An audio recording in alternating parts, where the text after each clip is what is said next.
সকালে একবার এই দোয়াটি পড়ুন।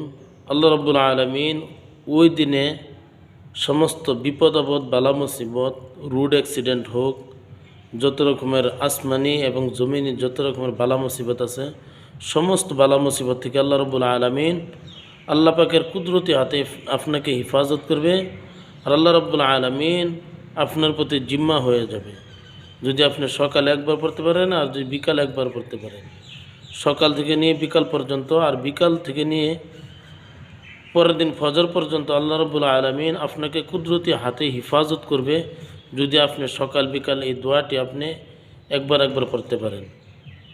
সেই দোয়াটি হলো বিসমিল্লাহিল্লাযী লা ইয়াদুররু মা ইসমিহি শাইউন ফিল আরদি ওয়ালা ফিস সামাই ওয়া হুয়াস সামিউল আলিম। ভিডিওটি সবার কাছে শেয়ার করে দেন, সবাই যেন সকাল বিকাল এই দোয়াটি বেশি বেশি পড়তে পারে।